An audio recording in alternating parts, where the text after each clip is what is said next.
Gurur Brahma, Gurur Vishnu, Gurur Devo Maheshwaraha, Guru Sakshat Param Brahma, Tasmai Shri Gurave Namaha, Tasmai Shri Gurave Namaha, Tasmai Shri Gurave Namaha. We are in Bhagavad Gyaneshwari Bhavartha Deepika, chapter 18, Moksha Sanyaasa Yoga, and we are in verse 55. In 54 we saw Brahma Bhuta Prasannatma Nashochati Nakangshati Samasarveshu Bhuteshu Madbhaktim Labhate Param. Brahma Bhuta Prasannatma. Who is this? This person, the one who is prasanna. Prasanna means who is ever of a happy disposition. How can you remain happy all the time? How can you remain happy all the time? Only when you have completely unclutched yourself from the world. There is no duality or dualism. Dualism of the world, duality in the mind, and you are established in the Brahman, the absolute reality, which is of the nature of bliss, and therefore such a person is ever seen to be of a happy disposition. Krishna Bhagavan, throughout his life, from childhood till the last moment, he had a smile on his face. Well, but many Mahatmas, Anand Mahima was like that. Ramana Maharishi, you see, that smile is divine smile. It's not a smile because of something. Our smile is because we are in a satsang. Our smile is because my tummy is full. My smile is because my body is not aching. But their smile, Brahma Bhuta Prasannatma, uncaused happiness. Uncaused happiness. And how such a person moves around in the world? Na shochati na kangshati. He doesn't worry about anything and he doesn't desire anything. The only way to abide in the Brahman, in the absolute reality, is only when we have renounced all our desires for the world. Then only it is possible. Tyage naike amritatva manashu. Unless and until even an iota of even a drop of world is there, even one desire is there, abidance in Brahman is not possible. Even if one thought of the waking is there, sleep is not possible, isn't it? Even if one thought of dream is there, waking is not possible. Same way, even if one thought of the world is there, abidance in the pure consciousness, the absolute reality, is not possible. And what has happened to this person having established in the truth, established in the pure consciousness? Na shochati na kangshati, because Brahman is all that there is. It is one without a second. So, if everywhere I am, what will I worry about? Everything I am. So, such a person, when we see Mahatmas of such disposition, they don't consider a problem to be a problem. Everything I am. So whether it is Swami Ram Sukdas of Gita Bhavan in Rishikesh, or it is Ramakrishna Paramahams, or it is our Ramana Maharishi, Cancer am I. I don't have cancer. I am cancer. See, this is you say I am pain. No, I am having pain. I am having hunger. See, so this is the difference that na shochati na kankshati, and such a person who does not worry about the world. Where am I going to get the next meal from? Where will I get my next langot from? Where will I get my next kurta and pajama from? Where will I get my whatever? So many things are there. There's no end to it. So no worries. Why? Everything is taken care of. He has got absolute. There's no. It's not that he has faith that everything will be taken care of. If there is faith that everything will be taken care of, we still have given validity to the world. But if we are established in the truth, the thought of self-survival, the thought of self-survival, the thought of security will not be there.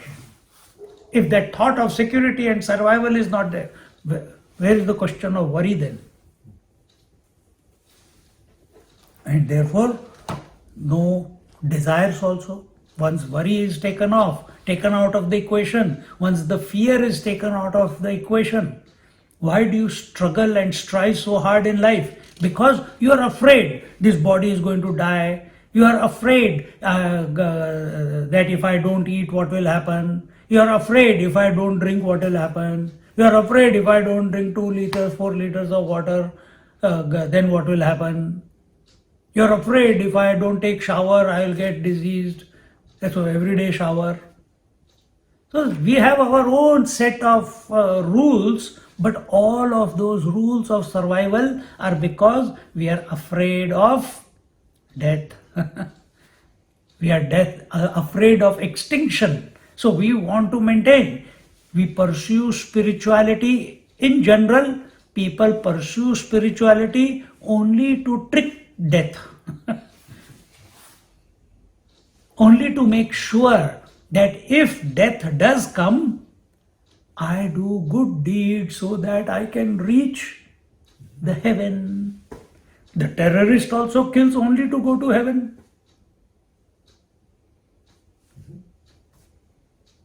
You are living good life. You are living a dedicated life. Why? That when the death comes, let me go to heaven at least, if not hell. So that's why you orient your life, you send your children to classes, you expose them to some scriptures or gods or religion. You yourself are going through that process, but it is all because of fear of extinction. This fear is the impetus for all the other desire fulfillment.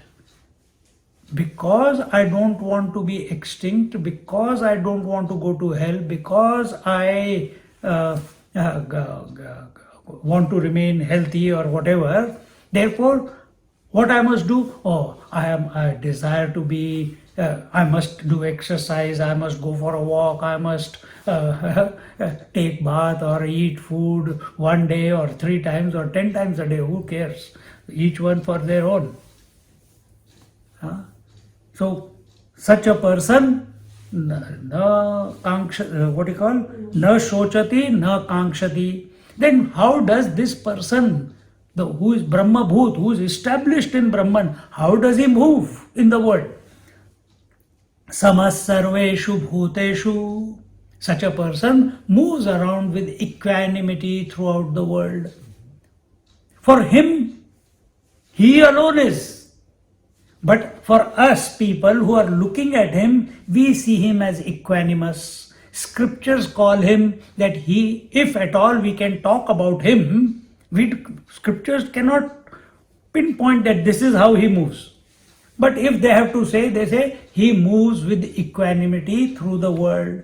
What is equanimity? He is neither attracted by anything nor distracted by anything. Neither he is running towards anything, neither he is running away from anything. He is just where he is, living in himself, as the self.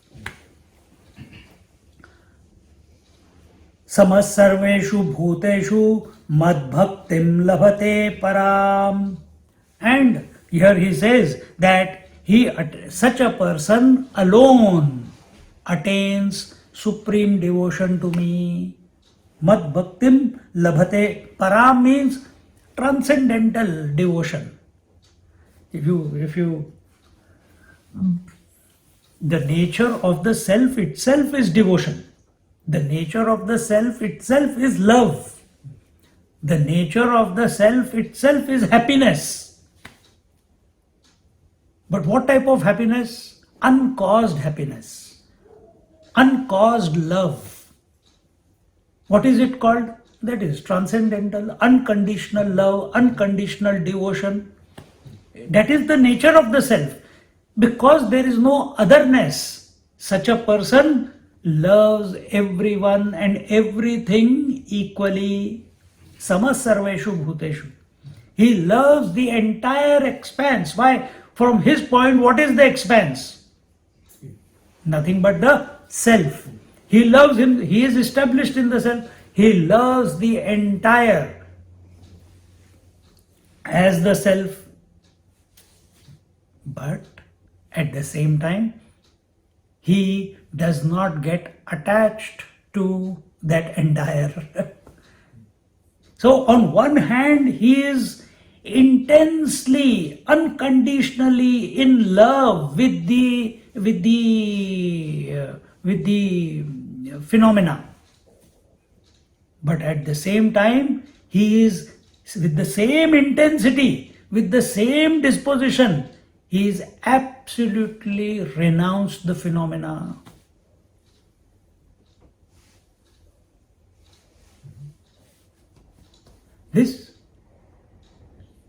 Both things are happening at the same time.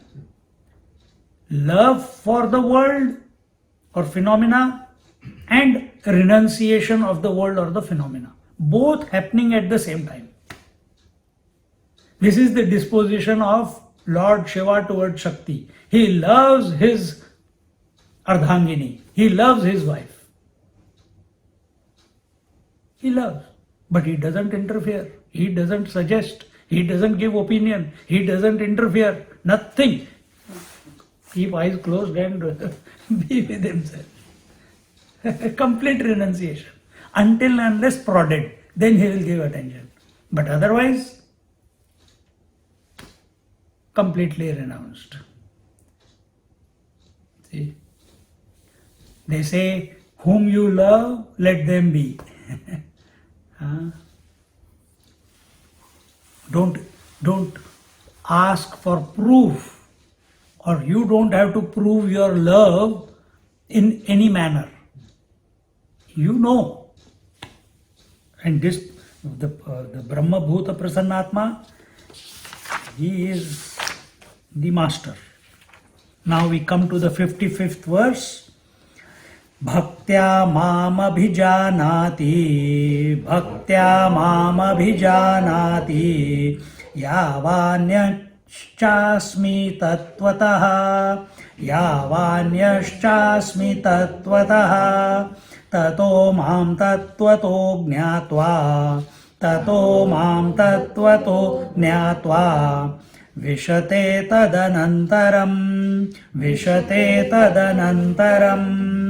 Together, bhaktya mam abhijanati, yavanyashchasmi tattvataha, tato mam tattvato jnatva, vishate tadanantaram.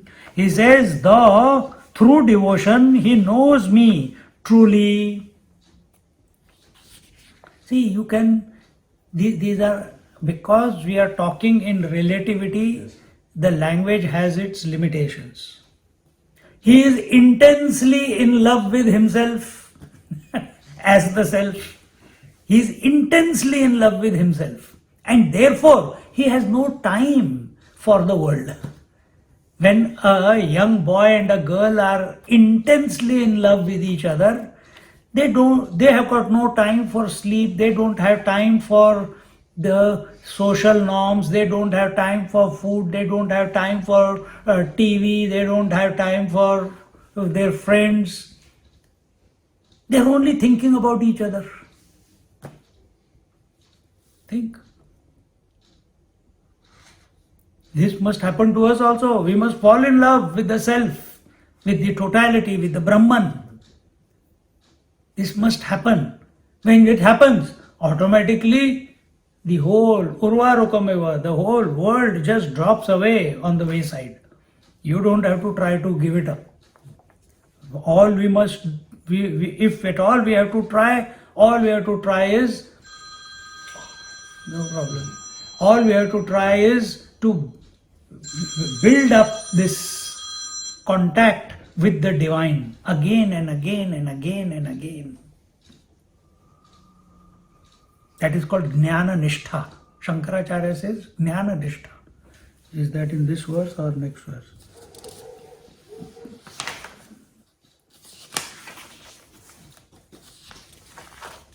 Bapre, it's a long explanation. Hare Bapre, more. Hare Bapre, more. Chalo, we'll enjoy next 1 month. Huh? So what is this Jnana Nishtha, this Bhaktya Mam Abhijanati, the one who knows me with such devotion? The one who knows me with such devotion, Yavanyashasmi Tattvataha, who I am. See, here when Bhagwan is, Lord Krishna is saying the Mam Abhijanati, one who knows me, is he talking about me as Krishna with who is the charioteer of Arjuna? Is he talking about Krishna, the Dwarkadhish or Radha's lover? Is he talking about me, Krishna, me, the one who knows me, as the Narayana, the Ishvara? Or is he talking about, remember we are in last chapter, is he talking about me as the attributeless, formless, infinite, pure consciousness or reality, the truth that he is? He has taken different positions throughout various chapters. In 12th chapter also he said, the one who knows, who gives his mind to me in this manner. Before, to so many places he has said. So here when he says that through devotion he knows me truly, who I am and how great, then how great? Is this a ego trip or what? How great I am? Huh? See, when I went to Dargah Swami, Ravi went and met him. There. When 98, when I went to visit him, a few of us brahmacharis went together and spent the afternoon with him, had lunch and then slept and then had tea and then had a satsang and then in the evening we left. That day, that master, Dargah Swami, in Kadapa near Tirupati, and he started saying, oh, Sai Baba, Satya Sai Baba. That time Satya Sai Baba was there, Chinmayanandji was not there. He said, Chinmayananda, I only told him to start Chinmay mission. Ramakrishna Paramananda, I only told him, you select Vivekananda as your disciple and transfer all the powers to him. He will do great work. And then and Satya Sai Baba, he is yesterday's kid. I only told him, do something for the world and see how much great work he is doing. And he started, and on his wall, like this big wall. The wall is very big, but this big area, he's got all different Mahatmas. From where all he has collected those photographs, someone has given him, he has found some. Not that I don't think he will go and buy anything. People have given, he kept posting it here. So many present days, sannyasis, Naga Babas, Avdhutas, everyone, Nath Babas, everyone is there. He says all these, before they do anything, they have to take my permission. And while he was saying like this, we were saying, what a ego. It naturally comes because now 2 months we have already forgotten what we studied in the ashram. Here, a human being is telling us that all these great masters did because he told them to do, he inspired them to do whatever they did. And in that moment, suddenly we also flipped. Suddenly we realized, what are we witnessing here? And suddenly he went into the zone and he said, as he was saying about different masters, this one, that one, that one, that one, he says, why am I going? This will never end. Not even a grain of sand can move without my permission.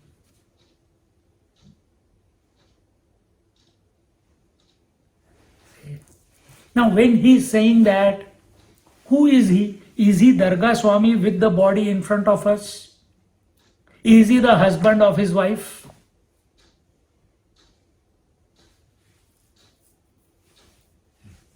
Or is he the ultimate one? That is the position. You are the same man. You are the man, always. But some place you are a husband, some place you are a brother, some place you are a son, some place you are a friend. But who are you really? Really, essentially, you are man. So here when Krishna Bhagavan is saying, the one who has known me through devotion, truly, correctly, rightly, what is that rightly? That rightly is who has known the Lord, the Krishna, as the Parabrahma Paramatma, as Brahman, as the attributeless, qualityless, formless reality, which is not objective, which is not other than the self, which is not other than the self. It has to be known, it can only be known subjectively. It cannot be known objectively. And therefore, that who I am. So, what do you mean by who I am? See, we need to know both the things. We need to know that one absolute reality on one hand. Once we know that, then we also know how that one reality appears as Ishwar and Prakriti. Then the Prakriti becomes Trigunatmika, then Hiranyagarbha, then Virat Roop, and then all the individuals within the Virat Roop. Actually, according to Vedanta, there are no many individuals. That Virat itself is the one individual, and that's it.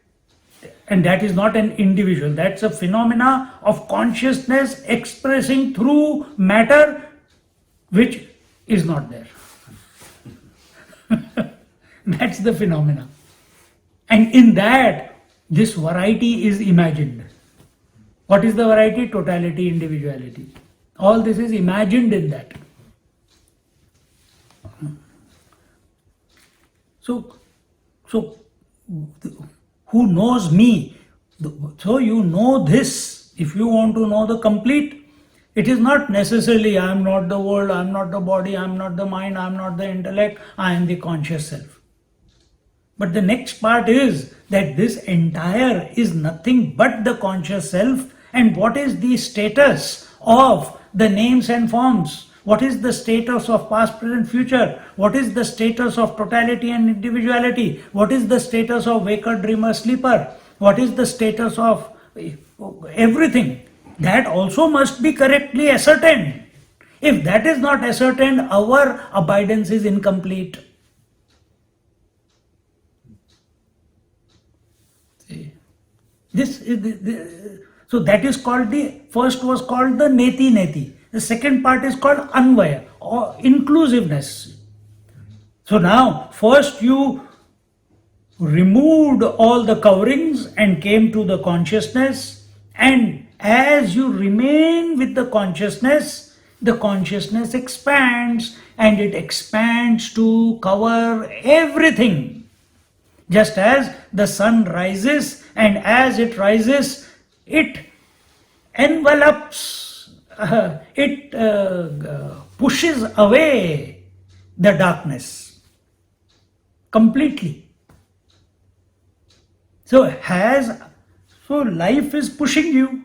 Your consciousness is expanding. Your consciousness of a teenager is more expanded than a baby child. A youth's consciousness is more expanded than the teenagers. A adult person's consciousness is more experienced, more kicks in the world, more maturity, hopefully, than the youth. And as you are growing old, a body is growing old, your consciousness must expand.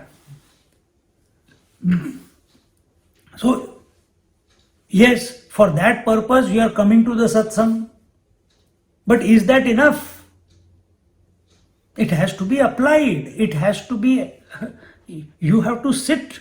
Whatever is being talked about here, you have to, without a doubt, accept that you are that and do whatever is required to abide.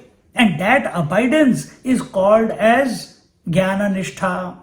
That Jnana-nishtha is possible, abidance in that knowledge that I am that is possible only when we have unconditional love, devotion, faith towards that high goal that the self is. And who is that self here? Krishna is saying, I am that self. And he has said it again and again because Arjuna is a warrior. He is objective. And for him we are saying that, he is saying that way, that you focus on me, and once the person has come to know who I am, so he is prodding, he is tickling Arjuna. Do you know who I am? Are you thinking that I am only your charioteer who in front of who, or your cousin, and the one who is answering your questions? No, the one who has come true Ananya Bhakti, exclusive devotion towards me, and knows it is not just a emotional approach to the divine, but it is a faithful approach towards the divine, and know that it is your subjective self with understanding. With understanding. Not just emotional. Only bhav. Bhav will not take you there. Bhav is required. That is devotion. But along with devotion, knowledge must also precipitate. Otherwise, we are just going, only one wing is flapping, the other knowledge also must happen. Then abidance will take place. These knowledge and devotion are the two wings with which we are flying to the source. See?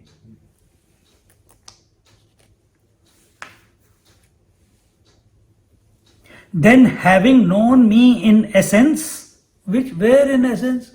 You can't find the essence outside. Essence can be found only in yourself. So you have to discover the true nature of Krishna within yourself as the self.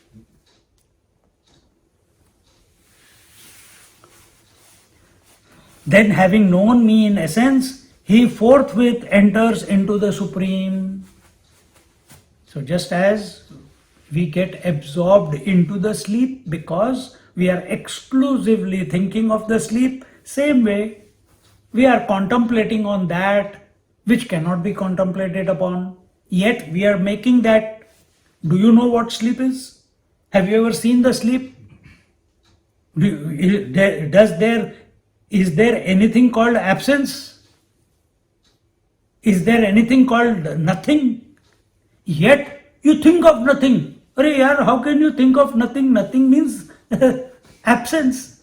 And yet you are thinking of nothing as sleep. So you have the capacity to think out of the box. So why don't you think of consciousness as the self? See? But for that, faith is required. For that, focus is required. For that, concentration, single pointedness, most of it, faith, love, which must lead to understanding. Otherwise, we'll only be in ecstasy. We'll only go into samadhi. That is not required. If it happens, it's okay. You can't stop it if it's happening. But we must try and remain awake throughout the process. Don't go into a gaga land.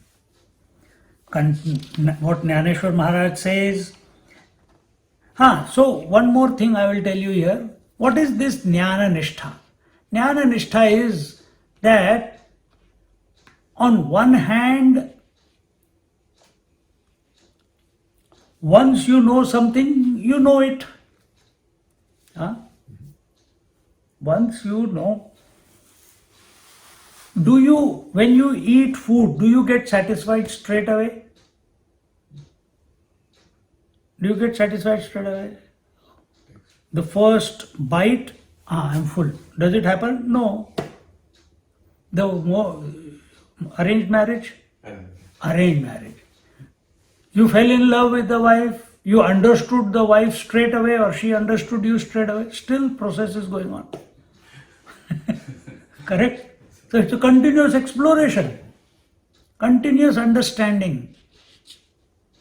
But if you try to understand her as a husband, you will never be able to understand.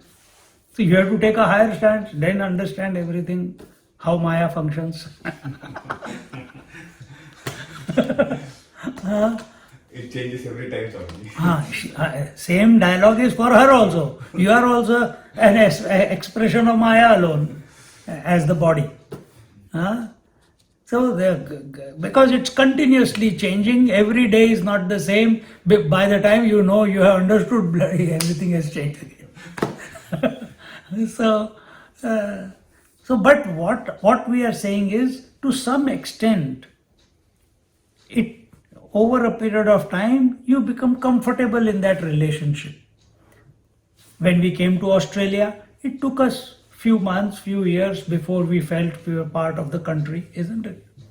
When I started giving lectures, first lecture, like fish to water, forget it. I was shivering. I was sweating. So it took me years to be comfortable. Still not comfortable. Because I'm talking about that which cannot be talked about. How can you be comfortable? How can you be comfortable? It's always a question. How to explain? There's no question about what is to be explained, but how to explain, that is always a question. And therefore, we take the support of the scriptures. Because that's the best way. See? So, I was talking about Jnana Nishtha. Jnana Nishtha is this.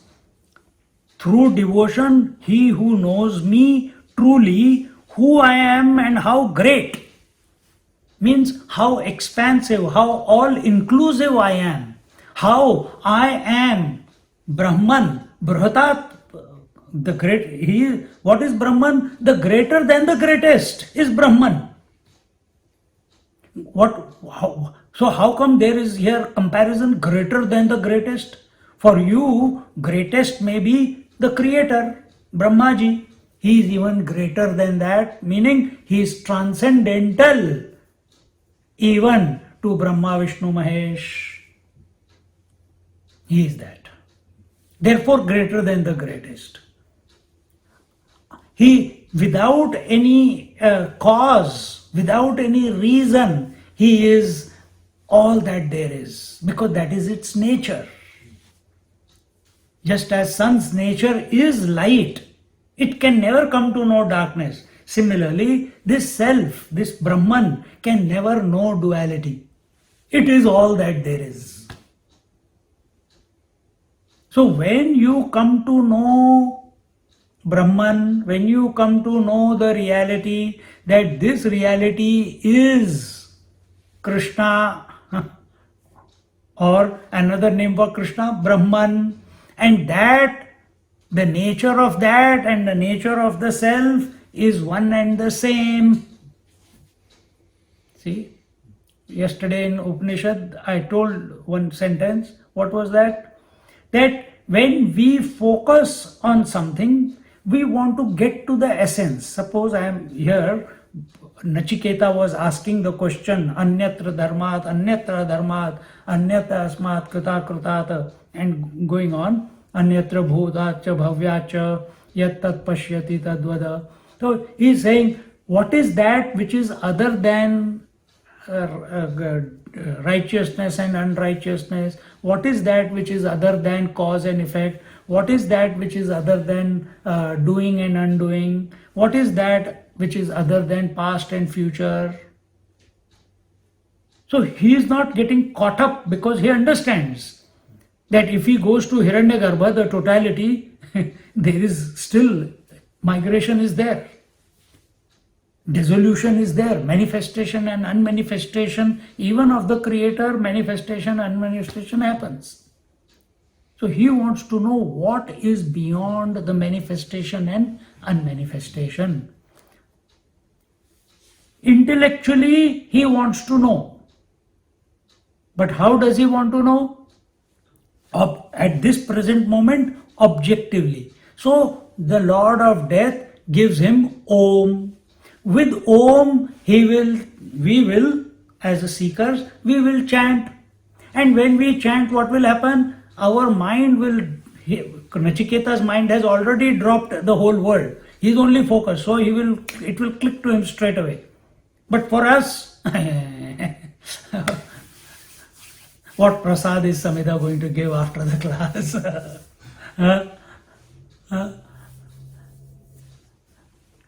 So we have these type of, we have not given up everything yet. So we have to work towards, we have to apply our mind to be focused. And when we are and how will that focus increase? Only through love without wanting anything in return. Unconditional love means loving without expecting a return. So you are chanting Om as the self, you are chanting Om, but you are not desiring anything, because that desire will make you forget Om and start thinking some other things. And just like you think of sleep.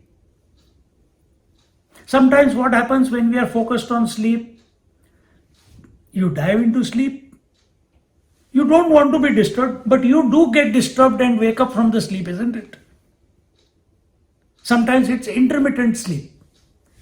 Some sound somewhere, just a flick of light, or the car going out on the road, or some dream within the mind.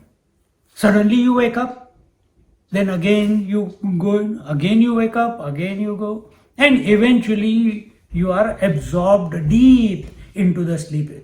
Does it happen or not? Why so many steps before you could go deep into sleep? Because you had not given up the world completely. The mind was not surrendered completely.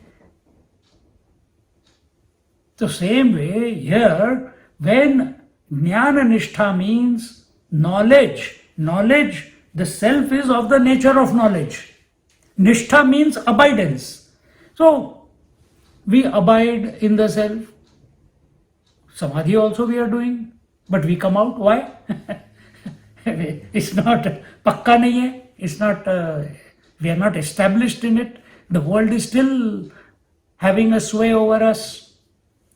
That's why we come out of meditation. Because if you are going into meditation, you must lose yourself as individual once and for all. But In meditation, you lose yourself. Once you come out of meditation, again individuality expresses. Somewhere something is going wrong, isn't it?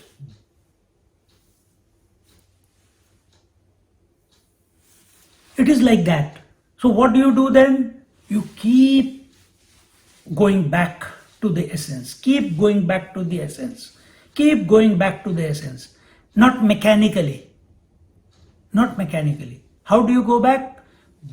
When he says here, who I am and how great I am. What is the nature of Brahman? Purnamada Purnamidam. Ishavasyamidagam Sarvam. It is all that there is.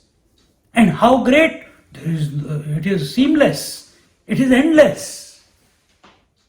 There is no beginning and end. So we have to understand, when you think of something which has got no beginning and end, you are saying these words in your mouth.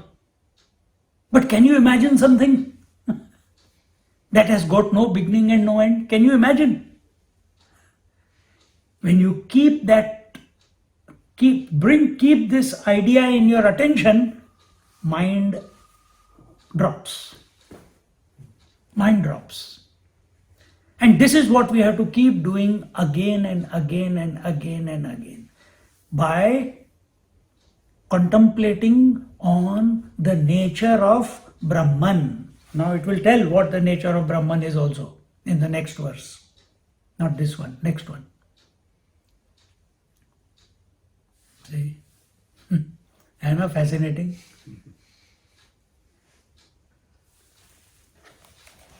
या ज्ञान भक्ती सहज भक्तु एकवटला मज मीची केवळ हे तुझ श्रुत ही आहे जे उभवनिया भुजा ज्ञानिया आत्मा माझा हे बोलिलो कपिध्वजा सप्तमाध्यायी ते कल्पादी भक्तिम्या श्री भागवत मिशे ब्रह्मया उत्तम म्हणवनी धनंजया उपदेशिली ज्ञानी इयेते स्वसंवित्ती शैव म्हणती शक्ती आम्ही परम भक्ती आपुली म्हणो हे मज मिळतीये वेळे तया क्रमयोगियां फळे मग समस्त ही निखिळे मियांची भरे तेथ वैराग्य विवेकेसी आटे बंध मोक्षेसी वृत्ती तिये आवृत्तीसी बुडोनी जाय. He says, you have heard before that the devotee who attains union with me through this knowledge come devotion becomes one with me. For, O Arjuna, I declared to you with outstretched arms in the 7th chapter that this, see what was 7th chapter? Jnana Vijnana Yoga, wasn't it? So there it was told, where he told that he started the thought as he is the Sutre Maniganaiva, that he is as the beads are on a chain, the beads are also made up of gold and the chain is also made of the gold. Beads are many, chain is one, but both are gold. And that is the Lord, he told there.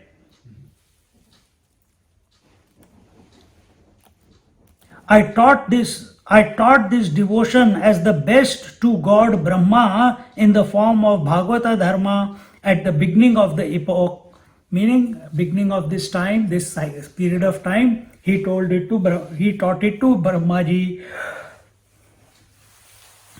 Then the Sankhyas call it the knowledge of the self, the Shaivites call it the power of God, Shakti, and we call it supreme devotion. So he is just making distinction there that in Bhagavata, it was called Bhagavata Dharma, the Dharma which was given to Brahmaji by the Lord himself, Lord Narayana himself, and the Shaivites call this as the Shaktopaya or the power of the God. What is the power of God? His potency, his potentiality. So now understand one thing, that whether you call it potentiality, whether you call it Maya, whether you call it devotion, whether you call it Kundalini, whether you call it Lakshmi, Saraswati, Parvati, all mean the same. Is equal to devotion, is equal to love, is equal to bhakti. See, it's just like someone calls you father, someone calls you husband, someone calls you son, but all of them are calling the same person. You know you are the same. So we may call it by different names depending upon what path you are following. Kriya Yoga, Kundalini Yoga, Jnana Yoga, Bhakti Yoga, Kriya Yoga, so and so on. But what the various ways it is put across by different words, it's meaning the same. So here when we are talking about it, he says the Sankyas call it knowledge of the self, the Shaivites call it the power of the Shiva, the potentiality which is the Shakti, and we call it supreme devotion. And what is that supreme devotion? That is the self alone, that unconditional love. One who travels step by step on the path of yoga becomes one with me and attains this devotion step by step. This is what. So usually I have to explain, many chapters ago I explained to you that when in Kundalini Abhyas, when we come to the Anahat Chakra, this Anahat Chakra is the place where you have gained enough power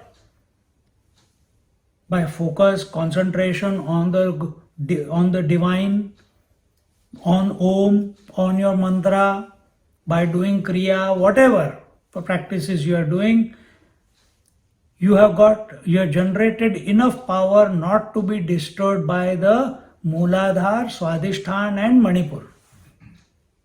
Mooladhar, fear and security. Swadhisthana, desire.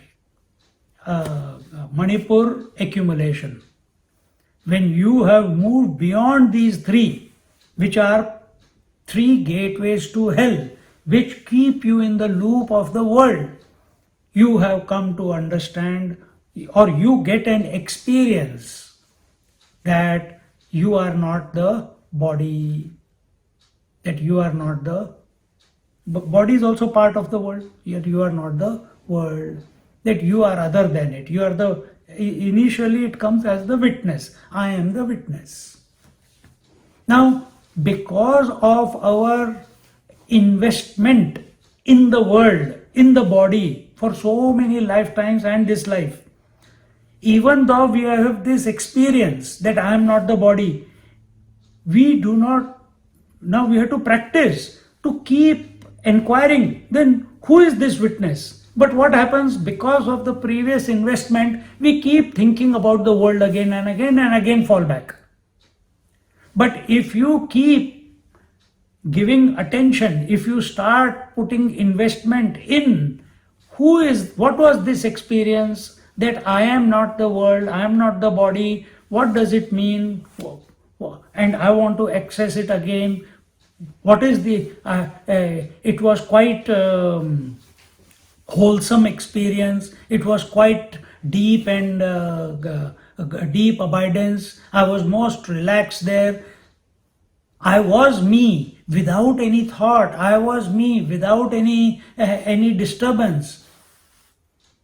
And when we keep coming back to this conscious principle, then maybe we will, by grace, if not by grace is always there, but grace is directly proportional to your attention to this conscious principle.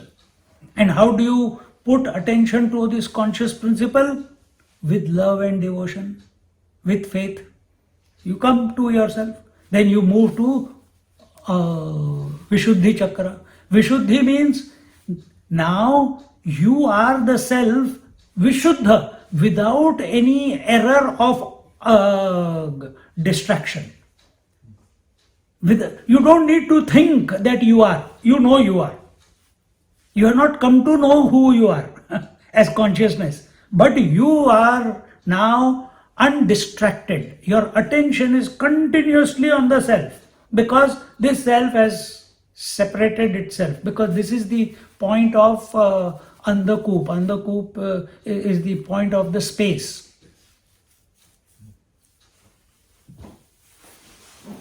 Heart chakra is the air. Manipur is fire. Swadhisthana is water. Mooladhara is earth. So you have moved through the four elements, you have come to the space. Space is the cause of everything else, unaffected by anything else.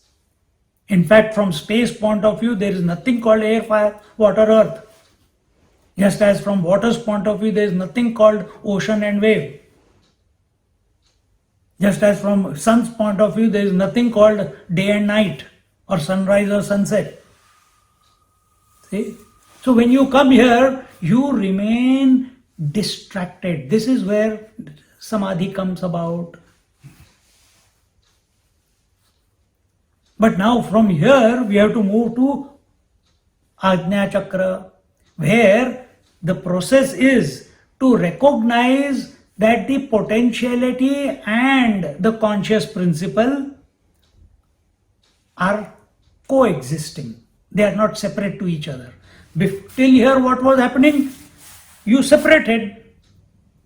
Here you focused. Now the next is that, hey, both are coexisting with each other. But that understanding of that, for that you require the scriptures.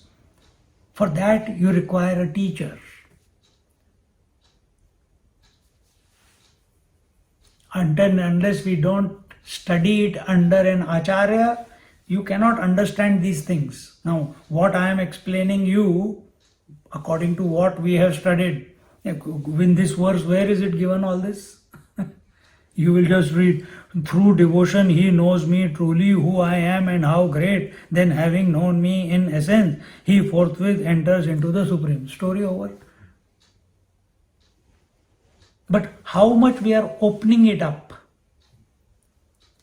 so that it is palatable to us, so that somewhere in some sentence something catches our imagination and we click into it. See?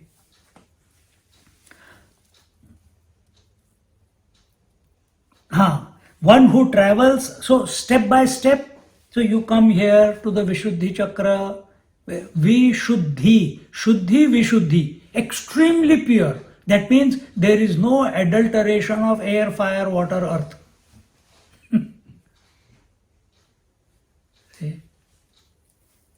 So having come to the self, which is you are, nothing is disturbing you, it is still Jada Samadhi. Now you have to move ahead. And for that, you have to keep focusing. What is my true nature? How long am I going to keep alert about I have to be aware that I am not the air, fire, water, earth. But how can, if I am other than air, fire, water, earth, does air, fire, water, earth have an independent existence? And if I am of the nature of Purnamada Purnamidam, then is that not inclusive of air, fire, water, earth? Then what is the status of air, fire, water, earth? Is it the consciousness that I am and the five great elements or the potentiality? Are they opposite to each other? Are they enemies of each other? That I am not these five, I am the conscious principle. Then what is their status? This understanding must come about. If it is not resolved, abidance will not take place. And what is the understanding? That they are the penultimate step. The next step is the conscious principle and the potency. They are coexisting. And then we go even beyond that.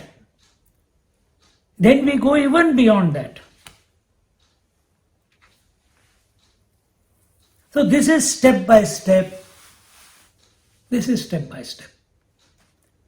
You keep expanding your consciousness. Life is pushing you in that direction. I told you before also. According to some Mahatmas, by the age of 49, your 7th chakra should be open. Every 7 years, one chakra should open. 7 sevens are 49. You must be realized by 49. We are past that. Somewhere we got stuck. Somewhere we are not flowing with life. Somewhere we chose to be crystallized in personality. It's okay. It happened. Choose not to be now. Melt, dissolve. As you dissolve into sleep, dissolve into the self. Be the self.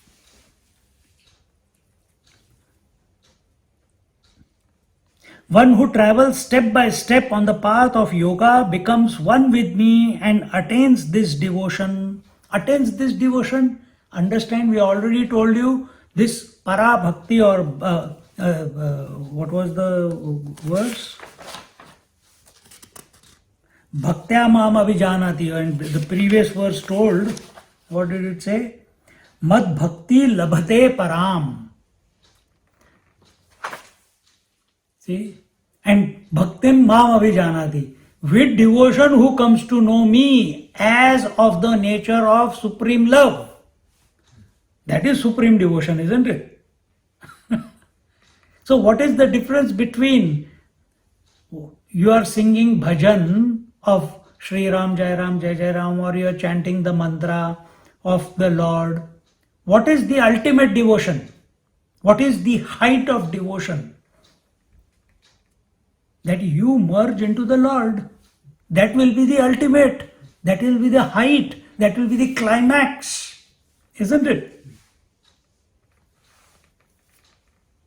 So if you are contemplating on the self, if you are contemplating on the supreme divine principle subjectively, then what will be the ultimate devotion?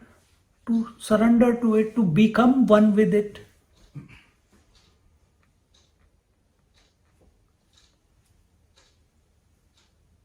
See? And when we see, in the olden times, I only know from Ayurveda point of view, but this is how the principle works. In the old, even today there are masters, when they want to know the qualities and the properties of a particular plant, they do sanyama. Sanyama means dharana, dhyan, samadhi on one particular thing.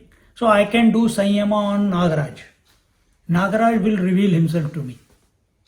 Your past, future, everything. If I do, I don't choose to, don't worry. If you do sanyam on anything, you do sanyam on past, dharana, dhyan, samadhi on past. Start calculating from right now, start going backwards, single pointedly. First it will be a general, yesterday, today, afternoon what I did, morning what I did, yesterday what I did. You may not remember. Maybe some days you will remember, some past you will remember. And as you keep practicing it again and again and again, you will find that you can remember everything from today's past, from morning till now. Every moment becomes crystal clear to you. Yesterday becomes crystal clear to you. Why? Practice, practice, practice, practice, focus, focus. You are diving into, your focus is not reality, your focus is past. Same way you can do it for the future. Where past is possible, future is also possible. That's why we see those who practice, those who are fans of Michael Jackson, they start moving like Michael Jackson, they start doing moonwalking. Those who are fans of some of these singers, lady singers, they start dressing like them, they start talking like them, they start behaving like them, they start singing like them. Because they have focused on them so much that character starts expressing out of them. They invoke that character. So same way, those who are devotees of Lord Shiva, they become so focused that qualities of Lord Shiva start manifest. First, they surrender their mind to Lord Shiva through his mantra, through contemplation on him, and in return, Lord Shiva pervades their mind and heart. And those qualities, attributes start expressing out of them. Same way, when we merge ourselves single-pointedly into the reality, into the pure consciousness, in turn, what will happen? So, what are you surrendering? What are you surrendering? Individuality. You are surrendering. What are you surrendering when you go to sleep? You are surrendering the waker along with the waking world. So when you are contemplating on the Lord, or contemplating on the truth, or contemplating on the pure consciousness as I, what are you surrendering? You are surrendering your individuality. And in turn, what does the pure consciousness bless you with? It pervades your body, breath, mind, intellect. And then whatever you see reality. Whatever you hear reality. Whatever you taste reality. Whatever you talk reality. Whatever you think reality. Because everything is reality only. See? So, on one hand, in step-by-step liberation, you are already that which you are seeking. You don't accept it. You want, no, I have to do something, I think. So, step by step. But eventually, when you get to this, Mad Bhakti Labhate Param, and Bhaktim Mam Avijanati, with devotion, he who comes to me or comes to know me, essentially, subjectively, with understanding, and that understanding is without thought. We have to use this type of language. So what is that without thought? Then you are you. You are the infinite. There is no what you call language required there. You are that. When that happens, then I don't have to know how great, because I am one with that greatness. I don't have to know who am I, because I am already that. Understand?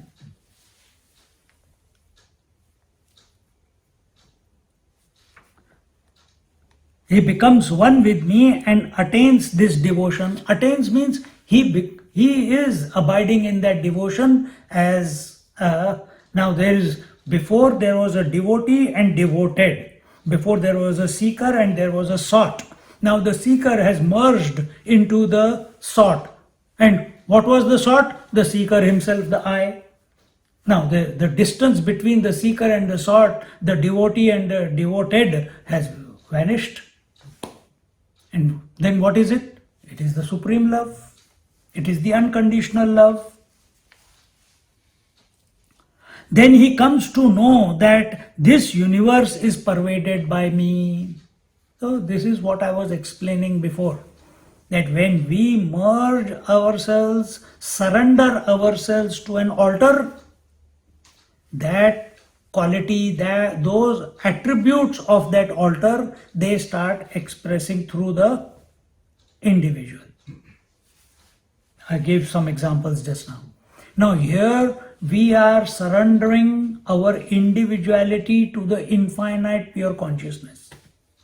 We know pure consciousness, the essence, the subject, the Atma or the Brahman is all pervasive.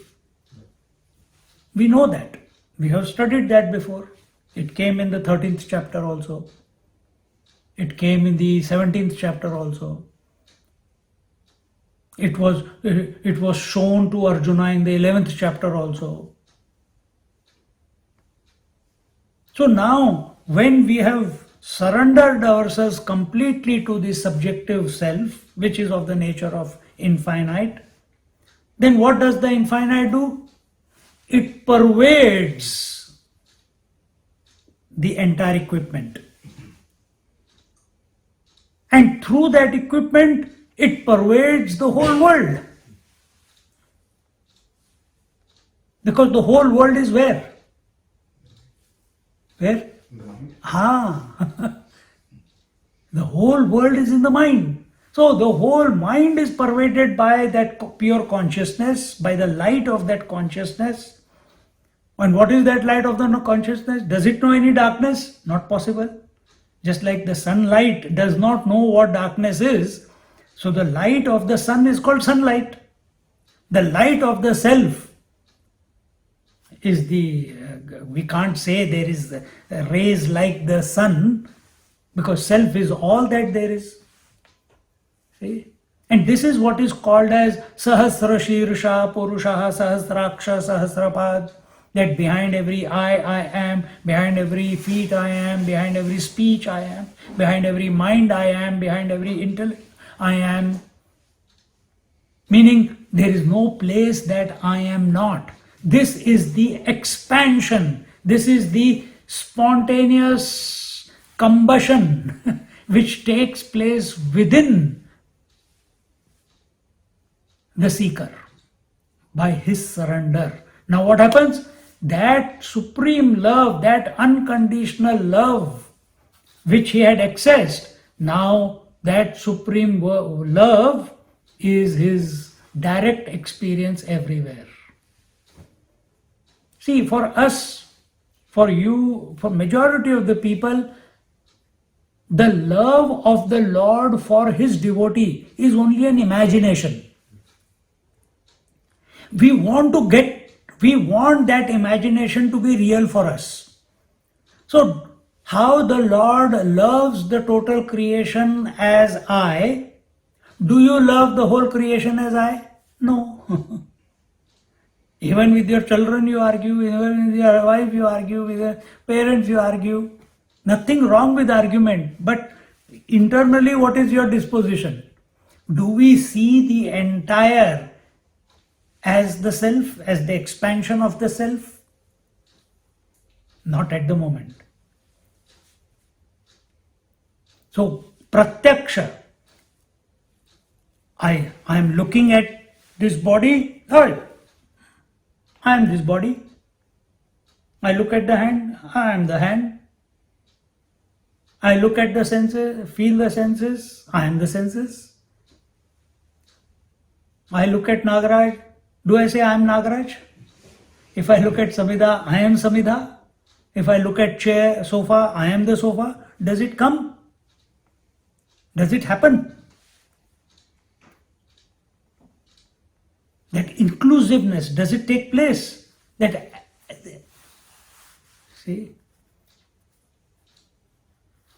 Now, there is no straight answer to it. I know you are thinking, how can I be the sofa? How can I be? And what did I tell you in the beginning of today's lecture? There is a supreme love for the entire creation with total renunciation at the same time. because whole creation is existing in its own absence. Whatever is changing is not permanent. Whatever is permanent never changes. And that permanent I have accessed. I am that now. 136, 1136, 1136.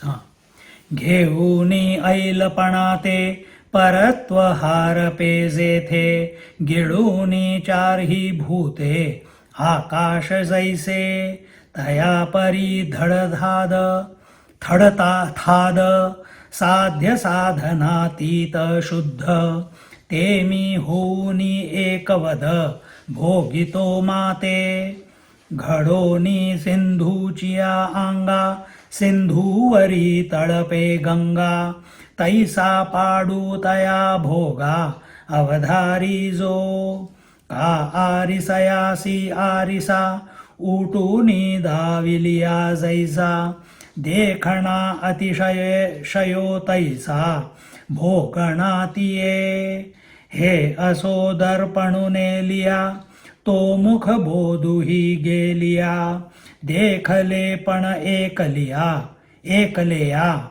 आस्वादिजे जेवी. He says, then non-attachment along with discrimination, bondage along with salvation, and activity along with renunciation come to an end. So when I say there is supreme love to the whole creation with supreme renunciation, this is only because in relative we are talking to each other. This is the best way we can explain. See? What is renunciation? Renunciation is, many objects in this room are there, but you are not worried about them, you are not concerned about them, you are not attached to them, you are not identified with them. But they are there, isn't it? Exactly the same way. How many things, you are the body, how many parts of the body you keep thinking about again and again? Never. You don't even think of the body. You only think of that part of the body where there is some trouble, where there is some irritation, where there is some disturbance. That part alone demands our attention, isn't it? The rest of the body, it is there, but you are not concerned about it.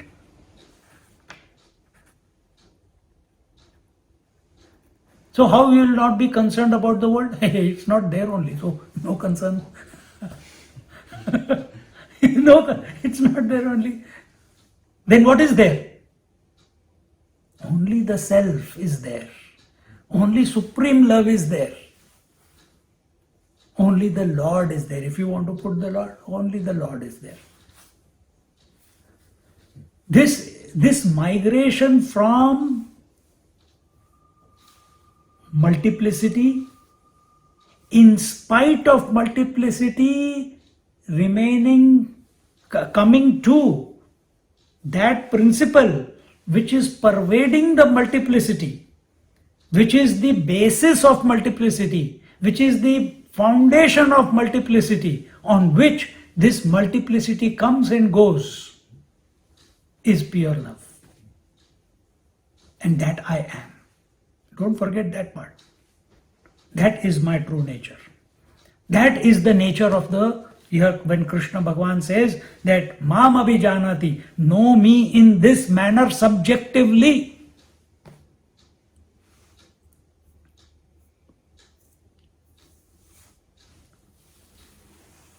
The one who knows me, what did he say?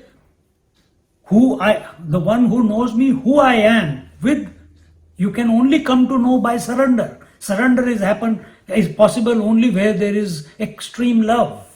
There is extreme devotion. Devotion is possible only where there is, another word for devotion is bhakti. Where there is ananya bhakti, there alone surrender is possible. And that exclusive devotion is possible only when you are not distracted by anything in the world. When your mind is single-pointedly Taila dharavat, continuously like a oil, not like water drops, but continuous flow. It is going towards the set goal. That is the sequence.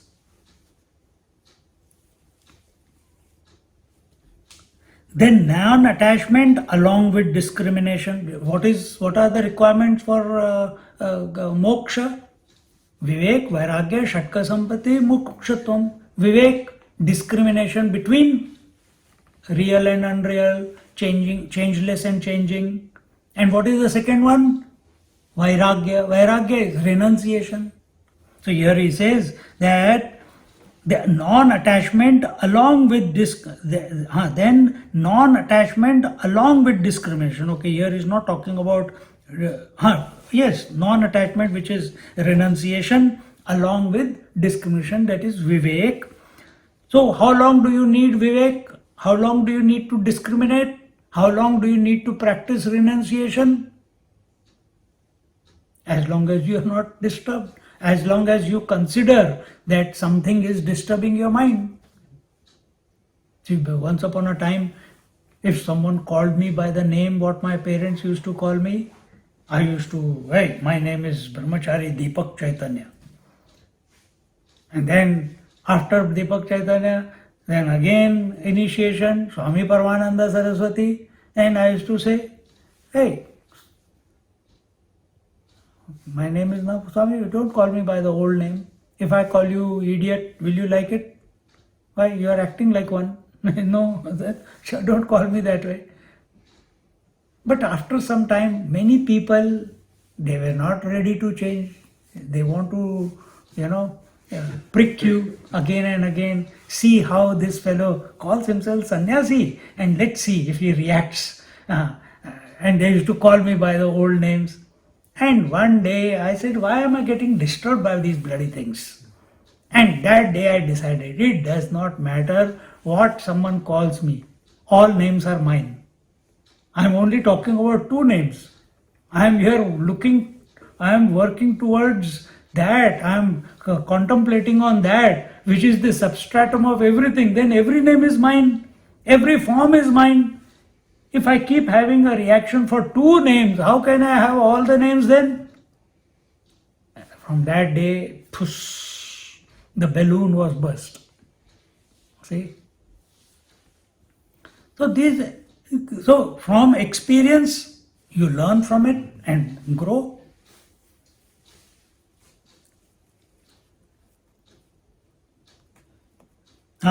Then non-attachment along with discrimination, bondage along with salvation. What is this? See, dukkha nivritti nirankusha tripti. First, you want to run away from misery and you want to move towards salvation. We say, what is that?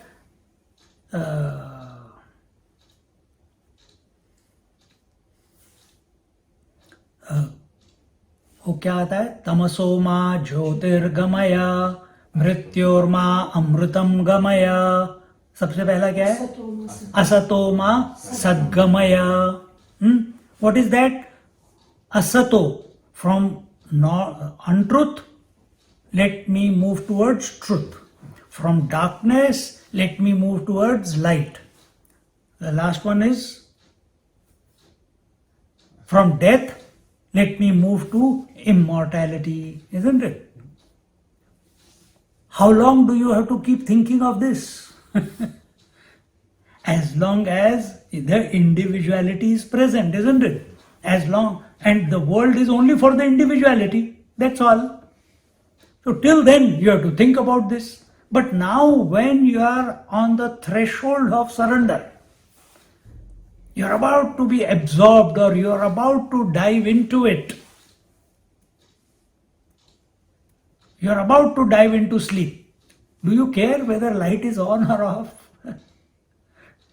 Do you care if your children have slept or not slept? If you don't care, all opposites, they leave your mind. So same way, in this supreme surrender, non-attachment and discrimination, vivek vairagya, bondage and salvation. And what is the third set that here? And activity along with renunciation of activity, meaning karma and karma sannyas. In other words, sarva karma sannyas, that I have to give up the activity. So what is samadhi for us? Samadhi is movement. What is vaikhari madhyama pashyanti para? From gross activity to subtle activity. From subtle activity to unactivity or unmanifest activity, and going beyond. But when you have this type of focus, again you find yourself in activity after some time. But when we come to this final surrender, all opposites, same thing, same thought as Nachiketa, anyatra dharmat, anyatra asmat, kruta krutat, anyatra bhutat cha bhavyat cha, anyatra. What is beyond righteousness and unrighteous? What is beyond truth and untruth? Idea of truth and untruth. Because remember in Amrut Anubhav, we are seeing the word Satchidanand. There it is clearly told. Gyaneshwari Maharaj is saying, Sat is the word which does not define the reality. Then what is Sat? Sat is used only to cancel Asat. Chit is used only to cancel Achit. And Anand is used only to cancel Dukkham.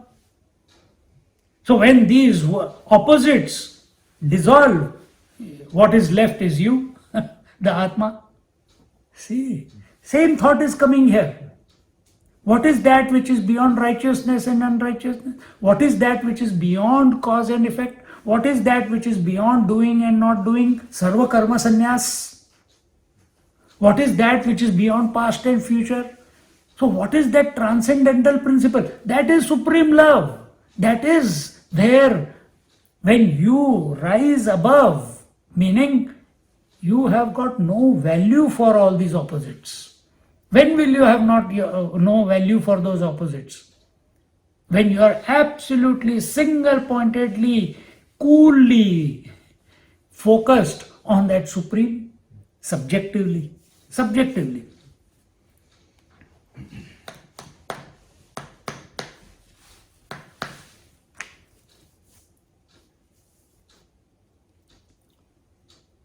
Bondage along with salvation and activity along with renunciation come to an end.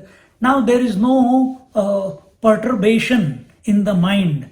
Oh, am I getting attached? Oh, do I have to still practice renunciation? Oh, I have to still focus on salvation? How long will you keep? See, when we say Vivek, Vairagya, Shatka, Sampatti, Mumukshutvam, discrimination, renunciation, development of these 6 qualities, and the most important, which drives all the above 3, is intense desire to liberate. If you keep having intense desire to liberate, you will never liberate, man. You will never liberate. You must come to a point that you give up this desire also. That is the surrender. So why did you need that intense desire? To kickstart, to not get distracted. And as a result with that, you started doing discrimination between truth and untruth. How long do you keep doing it? Till you generate vairagya, renunciation. How long do you practice renunciation? As long as your discrimination doesn't become deep and single-pointed. And when you find that it has reached that depth, but it does not stay there, then you realize something I'm falling short. Then you need to develop Shama, Dama, Uparama, Titiksha, Shraddha, Samadhan. You need to develop contentment. And that is the process of developing contentment. And when your mind is content, which is desire-free, automatic, And in that mind, which is content mind, can it have any desire? No. So will it have the desire of realization also? No. But that's the last bit which is given up. So in a general sense, I want to realize. But now we are in that chapter where we are focusing, we are not even thinking of realization. I want to be me who I am essentially. But when I make that statement, it is a desire. I want to be me, want. I want to be the infinite consciousness, want. Even this has to be given up with understanding that I was always that which I am seeking. I have never been less than what I am seeking. I have never fallen. See, majority of the people living in this world, they are only Hare Ram, Ram Ram, Hare Hare, do the puja, do this, let me get a child, let my daughter get married, let my son get married, let my car come, let me get a Mercedes, let me get $1 million house, let me get a job. This only, and then as they retire, let me go to heaven. That's the maximum they can imagine. That's the maximum they can imagine. But when you come to Bhagavad Gita, Upanishad, has anyone in the world outside, till you came to the satsang, told you, did your parents tell you that you are the infinite reality? Did they ever tell you that? Did anyone tell you that there is no past and future? Did anyone tell you that there is nothing called destiny? Did anyone tell you that there is nothing called soul? Did anyone tell you that there is no rebirth? It's only a figment of imagination?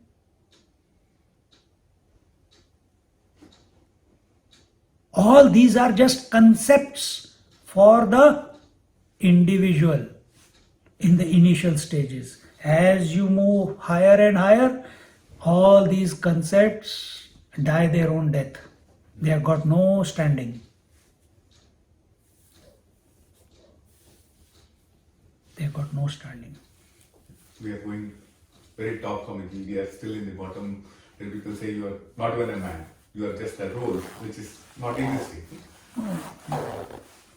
I'm not talking about what people say. No, like before coming to satsang, this is what the reality is. So that is what it is. So this is what satsang, this is what our scriptures, Shruti, Smriti, Puran, etc., Mahatmas, this is, they wake you up to yourself. Bhagavad Gita wakes a person systematically and makes him established in his essential nature. Who is more compassionate? Your parents, that world, that Centrelink, who gives you a dole or pension, or the scriptures, who are showing you, who are a mirror to you to show you your own true glory.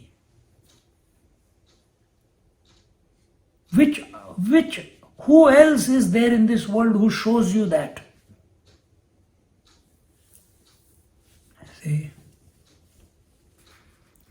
Just as the sky remains behind, swallowing all the four elements at the time of dissolution, he becomes one with my spotless and pure state, which is beyond the means and the end, and enjoys supreme bliss. See, Gyaneshwari, I'm preempting. I did not read this.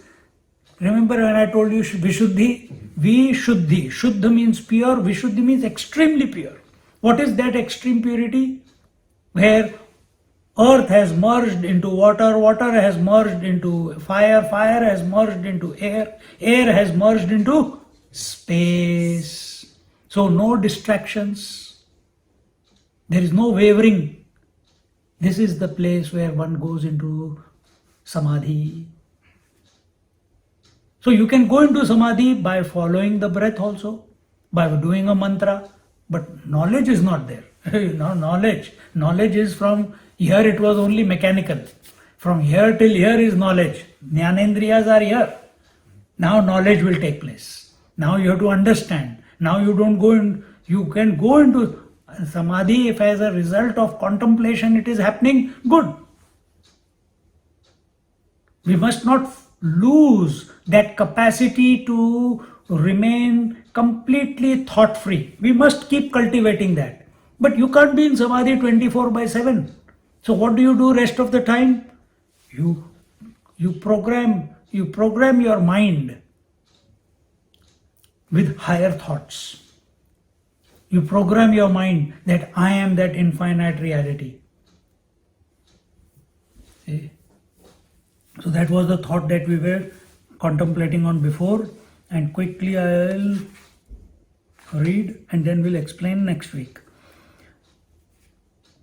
My spotless and pure state, which is beyond the means and the ends and enjoys supreme bliss, just as the river Ganges meets the sea and shines in this mingled state, similar to it is this enjoyment of the supreme bliss. As a mirror sees its own reflection in a mirror placed in front of it, so he experiences the bliss of Brahman. When the mirror is kept aside, the reflection vanishes and the seeing agent remains alone in the enjoyment of himself. Too many things to explain and contemplate. We'll do it in our next class. Om Purnamada Purnamidam Purnat Purnamudachyate Purnasya Purnamadaya Purnamevavashishyate. Om Shanti Shanti Hari Om Shri Gurubhyo Namaha Hari Om.